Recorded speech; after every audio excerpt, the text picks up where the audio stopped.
The Spirit of the Lord is upon me. This is what the prophet Isaiah says when he launches into the details of the mission that God has given to him. The Spirit of the Lord is upon me because he has sent me to bring glad tidings to the poor. What must that be like? To know that the Spirit of the Lord is upon us. To be able to proclaim with absolute certainty that the words that he speaks are anointed by God to liberate his people.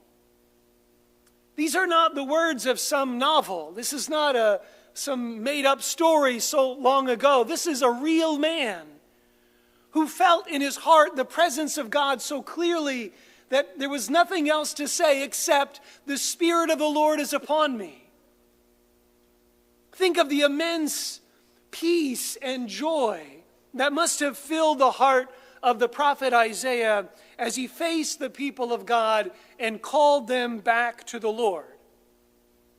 Because it's not a small thing that he's announcing. This isn't the end of a drought or the conclusion of some war, but he is announcing that God himself, the maker of all things, is among them and is pulling them back to himself. What keeps us from this kind of certainty? Friends, think of all that we have come to know about the Lord because of what has been passed on to us. Think of the prophets who, for generations, prepared the way before him. Think of his incarnation as a tiny child with angels announcing his arrival. Think of all the miracles he performed, the words he spoke, the path that he walked to Calvary, the empty tomb, the sending of the apostles, the beginning of the church. Can't we say with the same certainty as Isaiah, these things happened? These are facts recounted to us in history that have been passed on to us. Can't our hearts be filled with the same peace and the same joy, knowing that God has done all these things for us, so that our lives can fall into the story of God's relationship with his people? Yes, these things happened. And yes, because of our baptism, we too have been anointed, just like Isaiah, to speak of these facts to those who need to hear them. And yet this is what is kind of startling, that in the face of all these facts, for thousands of years, all these things that God has done, all the things that have been passed on to us, and even the things that have happened to us personally, that in one moment, in a moment when things don't go our way, when we don't get what we want, or when our prayer isn't answered, that in the face of all these facts handed on to us, in one moment, we can begin to doubt. In the face of everything that has happened, one moment when things don't go our way, 1 year like 2020, and suddenly we doubt everything. And those words of John the Baptist from our gospel today hit us right between the eyes. There is one among you whom you do not recognize. And yet, look at all the surprising ways that Jesus brings people back after those moments of doubt. Think of all the surprising ways that Jesus called people to himself. Look at James and John in their boats. Look at Matthew at the customs post. Look at Nathanael under the fig tree. Look at Mary Magdalene saved from her many demons. Look at the woman at the well trying to avoid her community. Look at Saul on the road to Damascus, or the disciples on the way to Emmaus.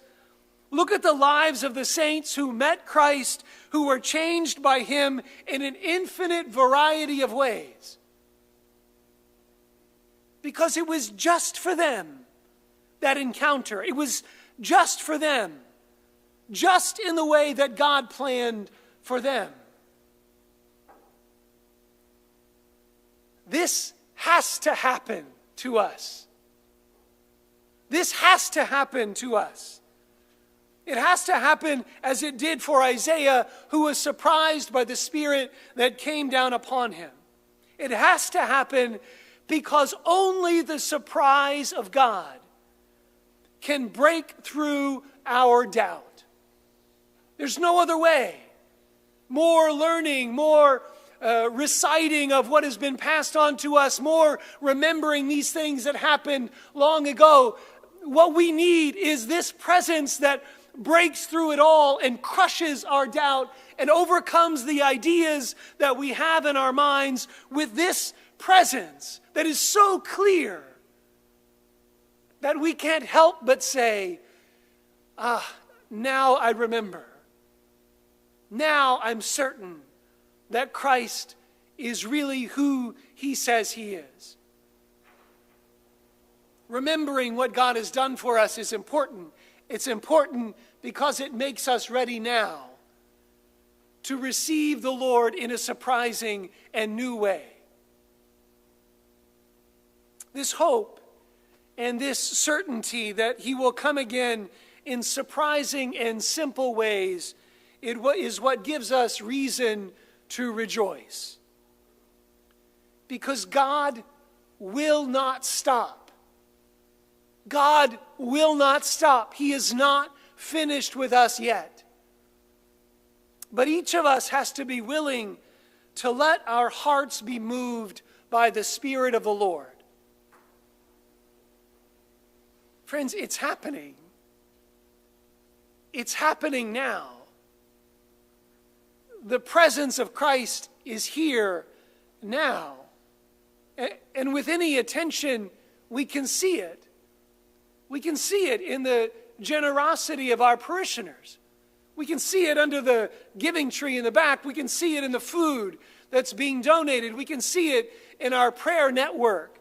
We can see it in people being encouraged and supported. We can see it in our teachers who are pouring themselves out day in and day out to care for our kids. We can see it. We can see him because we have to name it. This isn't just a bunch of random events that people feel, maybe I should do this. Maybe out of duty I should contribute something. It's the Spirit of the Lord that is moving among us.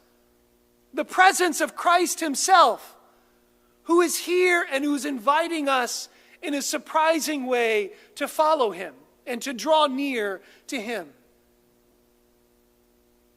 It is Jesus. We don't want to get caught in the words of John the Baptist. There is one among you whom you do not recognize. Recognize him. It's him. It is the Lord who comes to us here in this season of Advent and here in this concrete place. We have to recognize him for who he is in order to share in his joy. On this Gaudete Sunday, this season of Advent calls us to rejoice. And so let's rejoice that he is near. Rejoice because he is not done with us yet.